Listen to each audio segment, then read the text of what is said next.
മുഖ്യമന്ത്രിക്കെതിരെ വീണ്ടും ആരോപണങ്ങളുമായി മാത്യു കുഴൽനാടൻ. എക്സാലോജിക് ഇടപാടിൽ യഥാർത്ഥ പ്രതി പിണറായി വിജയനാണ്. പിണറായി സർക്കാർ വന്നതിനു ശേഷമാണ് എല്ലാ മാസവും വീണയ്ക്ക് മാസപ്പടി കിട്ടിത്തുടങ്ങിയത്. വ്യവസായ നയത്തിൽ തിരുത്തൽ നടത്തിയതിന്റെ രേഖ മാത്യു കുഴൽനാടൻ പുറത്തുവിട്ടു. CMRL കമ്പനിയെ സഹായിക്കാനാണ് തിരുത്തൽ വരുത്തിയത് എന്നും മാത്യു കുഴൽനാടൻ ആരോപിച്ചു. മുഴുവൻ പ്രതിക്കൂട്ടിൽ നിർത്തിയിരിക്കുന്നത് വീണ വിജയൻ എന്ന് പറയുന്ന മുഖ്യമന്ത്രിയുടെ മകളെ. I would beg to differ on that point. I would say actually ഇതിലെ കൾപ്രിറ്റ് എന്ന് പറയുന്നത് മുഖ്യമന്ത്രി ഹിംസെൽഫ് ആണ്. മുഖ്യമന്ത്രി തന്നെയാണ്. കാരണം വീണ വിജയൻ എന്ന് പറഞ്ഞ വ്യക്തി അല്ലെങ്കിൽ അവർ മകൾ എന്ന നിലയിൽ പണം കൈപ്പറ്റിയെന്നത് ശരിയാണ്. പക്ഷേ ഇതിലെ യഥാർത്ഥത്തിൽ ആ പണം റിസീവ് ചെയ്ത അല്ലെങ്കിൽ ആർക്ക് വേണ്ടി, ആര് നൽകുന്ന സേവനത്തിന് വേണ്ടി എന്ന് ഞാൻ നിങ്ങളോട് എക്സ്പ്ലെയിൻ ചെയ്യാനാണ് പരിശ്രമിക്കുന്നത്. മാത്യു കുഴൽനാടന്റെ ആരോപണം സ്വന്തം നേതാക്കൾക്കെതിരെയെന്ന് മന്ത്രി പി രാജീവ്. ഖനനം സ്വകാര്യ കമ്പനികൾക്ക് നൽകാൻ തീരുമാനമെടുത്തത് 2002 ആന്റണി മുഖ്യമന്ത്രി ആയിരിക്കുമ്പോഴാണ് എന്നും മന്ത്രിയുടെ മറുപടി.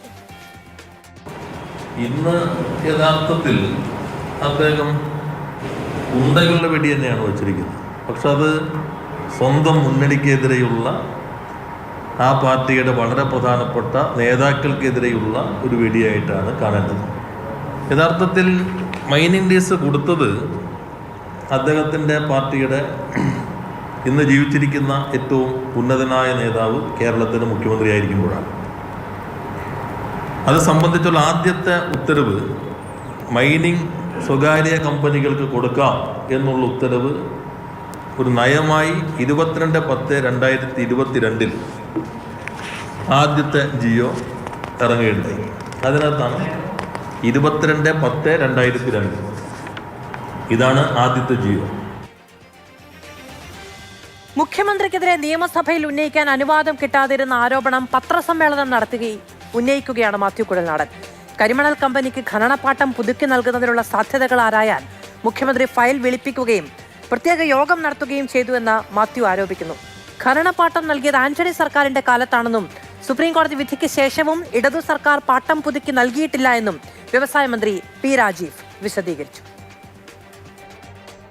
മുഖ്യമന്ത്രിയുടെ മകൾ വീണ വിജയനെതിരായ ആരോപണം സഭാരേഖയുടെ ഭാഗമാക്കാനും മുഖ്യമന്ത്രിയെ കൊണ്ട് സഭയിൽ മറുപടി പറയിപ്പിക്കാനുമുള്ള തന്ത്രപരമായ സമീപനമാണ് ഇന്നലെ മാത്യു സ്വീകരിച്ചത്.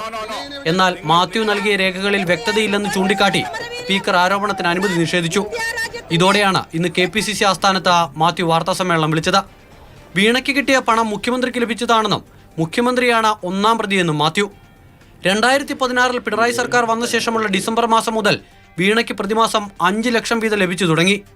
കരിമണൽ കമ്പനി CMRL-നായി വ്യവസായ നയത്തിൽ തിരുത്തൽ വരുത്തിയെന്നും മാത്യു ആരോപിക്കുന്നു. ഇംഗ്ലീഷിലുള്ള വ്യവസായ നയത്തിൽ കരിമണൽ ഖനനം പൊതുമേഖലയിൽ മാത്രമെന്ന് പറയുമ്പോൾ മലയാളത്തിലുള്ള നയത്തിൽ സ്വകാര്യ മേഖലയെ കൂടി ഉൾപ്പെടുത്താനുള്ള സുപ്രീം കോടതി വിധി കൂടി ചേർത്തിരിക്കുന്നു. എന്തിനു വേണ്ടിയാണ് ഈ കുറിപ്പിലൂടെ ഈ സാധനം നിങ്ങളുടെ ടേബിളിലേക്ക് വിളിച്ചത്?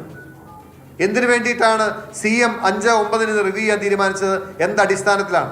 ആ റിവ്യൂ ചെയ്ത് ആ തീരുമാനമെടുക്കാനുള്ള സർക്കുലേഷൻ നോട്ട് ലാസ്റ്റ് നിങ്ങളുടെ മുമ്പിൽ വന്നു. നിങ്ങൾ തീരുമാനം ആർക്ക് അനുകൂലമായി എടുത്തു? എന്തുകൊണ്ടെടുത്തു?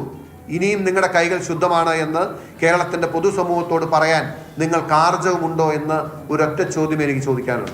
CMRL-ന് ഖനനത്തിനുള്ള അനുമതി നഷ്ടമാകുമെന്ന് മനസ്സിലായപ്പോൾ അവർ മുഖ്യമന്ത്രിയെ സമീപിച്ചെന്നും സ്വന്തം വകുപ്പിലെ വിഷയം അല്ലാതിരുന്നിട്ട് മുഖ്യമന്ത്രി വ്യവസായ വകുപ്പിൽ നിന്നും ഫയൽ വിളിച്ചു വരുത്തിയെന്നും മാത്യു ആരോപിക്കുന്നു. പിന്നീടാണ് ഗൗരവമുള്ള ആരോപണം. 2019 സെപ്റ്റംബർ 5 മുഖ്യമന്ത്രി ഒരു യോഗം വിളിക്കുകയും സ്വകാര്യ കമ്പനികൾക്കും ഖനനത്തിന് അനുമതി നൽകാനാകുമോ എന്ന സാധ്യത പരിശോധിക്കാൻ AGയോട് നിർദ്ദേശിക്കുകയും ചെയ്തു. ഖനനം പൊതുമേഖലയിൽ മാത്രമാണെന്ന കേന്ദ്ര സർക്കാർ തീരുമാനം നിലനിൽക്കെ എന്തിന് മറ്റൊരു സാധ്യത തേടി എന്നതാണ് പ്രധാന ചോദ്യം. എന്നാൽ CMRL-ന് ഖനനത്തിനുള്ള അനുമതി ലഭിക്കുകയോ അതിൽ നിന്നും കമ്പനിക്ക് സാമ്പത്തിക നേട്ടം ഉണ്ടാകുകയോ ചെയ്തിട്ടില്ലെന്നിരിക്കെ എന്തിന് വീണ വഴി മുഖ്യമന്ത്രിക്ക് പണം നൽകണമെന്ന ചോദ്യത്തിന് പിന്നീട് ഉത്തരം പറയാമെന്ന് മാത്രമാണ് മാത്യുവിന്റെ മറുപടി. ഇതാണ് മാത്യുവിന്റെ ആരോപണങ്ങൾ അടിസ്ഥാനരഹിതമെന്ന് പറയാനുള്ള CPM-ന്റെ പിടിവള്ളിയും. കൂടുതൽ രേഖകൾ വരും ദിവസങ്ങളിൽ പുറത്തുവിടുമെന്നാണ് മാത്യുവിന്റെ പ്രഖ്യാപനം. അതിനാൽ തന്നെ വിഷയം ഇവിടം കൊണ്ട് അവസാനിക്കില്ലെന്നുറപ്പ്. മാതൃഭൂമി ന്യൂസ്, തിരുവനന്തപുരം.